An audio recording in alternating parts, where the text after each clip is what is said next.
disrupt food webs. They, especially the aquatic plants, grow quickly, and they grow into these large monocultures that create large mats on either the surface of the lake or along the sediments, which can lead to decreased light, decreased oxygen in the lakes, also increasing sedimentation and changing the nutrient cycling within our lakes and streams. Finally, also, a lot of the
Also, when I talk to for trainings and out in the public, I like to bring up a few of our invasive species on our doorstep. So ones that are not yet in the Adirondack region, but are somewhere within the state. And so you can read them up here. I always like to highlight the hydrilla, which is one that's been just popping up in more and more waterways here in New York, but it's not yet to the Adirondacks, but one that has been touted as being the worst aquatic invasive plant in the world, and one that we really do not want in the Adirondacks. Also, for aquatic animals on our doorstep, you learned this morning about round gobies. Rusty crayfish is one of big concern, since they're kind of like little lawnmowers that will just cut all the aquatic vegetation out of the lake. So talking a little bit more about what APIPP is, Bill talked about PRISMS, or Partnerships for Regional Invasive Species Management. And APIPP is one of 8 that carpet the state. And anywhere you go within New York State, you'll find 1 or 2 or a team of people working on invasive species management. So I'm with the Adirondack Park Invasive Plant Program, APIPP, and our mission is to protect the Adirondack region from the negative impacts of non-native invasive species. We have 3 staff. First, the APIPP coordinator, and then 2 coordinators for our terrestrial project and aquatic project. But we're not alone in the work that we do. We consider ourselves to be a partnership organization, and there are more than 30 partners throughout the park that we work with. The 4 highlighted or bolded are our principal partners or founding partners. And then we work with a wide range of lake associations, universities, towns, etc. Most importantly, our work cannot be done without the volunteers that we have out in the field. Since we began in the late 90s, over 680 volunteers have worked with us on either looking for or managing invasive species. We have 3 objectives. The first is to prevent new invasions into the park, and this is largely done through increased public awareness and spread prevention techniques. Second is to rapidly detect and eradicate new infestations. We do this through coordination of surveying as well as rapid response teams. And then the third objective is to manage our established populations to mitigate the negative impacts that they have. So we have a lot of activities going on throughout the park. We do multiple trainings every year on identification and monitoring protocols. We have a lot of staff and volunteers out doing surveying and monitoring for invasive species. Many different education and outreach events that we'll do throughout the year. We have our rapid response teams, a terrestrial team and an aquatic team. And then we work a lot with trying to bring partners together on different programs to collaborate to the greatest extent possible on invasive species projects. So digging in a little bit more into our projects on the ground. For spread prevention, there's a wide range of things that can be done, both by lake associations, towns, etc. Largely through helping put up the signage at boat launches, to providing stewards on the boat launches to help inspect and clean and drain watercraft. Different boat wash stations, either high pressure hot wash, such as on Lake George, or a low pressure cold wash, such as on Upper St. Regis, to help remove invasive species off of watercraft. Another great project that's going on right now with APIPP and our partners is this effort to have a regional boat inspection, decontamination, and stewardship program throughout the park. In March of 2014, APIPP, Paul Smith College, Lake Champlain Basin Program, and the Lake George Association released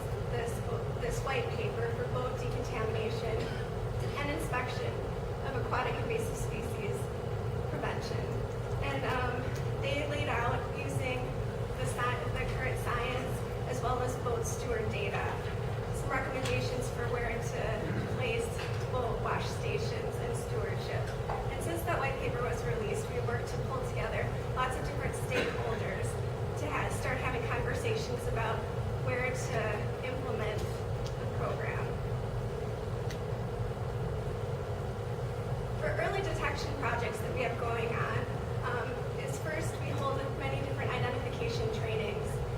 I'll hold 2 invasive plant trainings along with partners from DEC, Darren Freshwater Institute, Paul Smith College. Also, we'll have identification of invasive animals with the Sea Grant as our partner for that. We do quite a lot of extensive monitoring throughout the region. For aquatic plants, we have a large volunteer network, as I mentioned, that goes out. Over 100 volunteers every summer help look for invasive plants in the lakes. There's also many partners out on the landscape doing surveys. This last year really ramped up the spiny water flea monitoring throughout the park. Over 30 lakes were surveyed for spiny water flea. Unfortunately, they found a few more through that effort, but it's very important for us to know the distribution to help us spread prevention techniques. There's a lot of rapid response projects going on in the region, ranging from variable leaf water milfoil management in Lake Placid to Paradox Lake has been working the last 7 years on hand pulling of Eurasian water milfoil, Curly Lake pondweed, and variable leaf water milfoil. Lake George has had a very large effort to try to remove the Asian clams from their lake that was discovered in 2010. The Paul Smith Adirondack Watershed Institute has had a rapid response team that's been focused on the western part of the park for the last 4 years. And then the Lake Champlain Basin program has had a very strong rapid response task force and plan in place. And excitingly, this coming year, we have for the first time funding to have an aquatic rapid response team that APIPP will help lead. That'll do early detection monitoring, and if a new infestation of invasive species is detected, they will also help in the response to hopefully quickly eradicate those populations. And that team will be based, the foundation of that team will be using a rapid response plan that we've been working with our partners in the Adirondack Park Agency and DEC in Regions 5 and 6 to establish a plan that will help make decisions on how to respond to new populations of invasive species. And finally, just a little bit on management projects. We have been leading the effort on a hand-pulling effort on European frogbit up in the northwestern part of the park in the Grass River.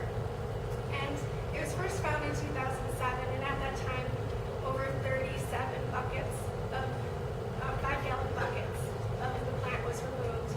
And since that time, I went out this last year with a couple of volunteers to do hand pulling, and only 10 plants were found.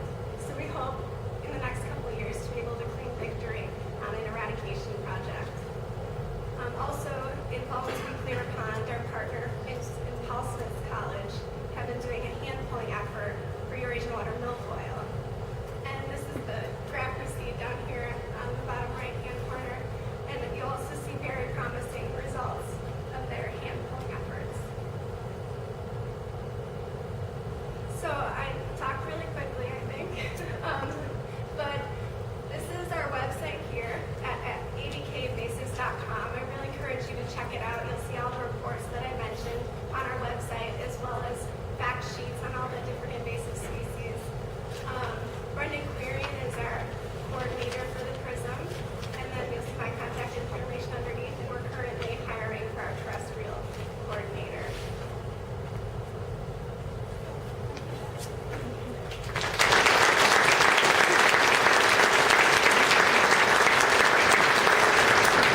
We have time for a question or two. I noticed you had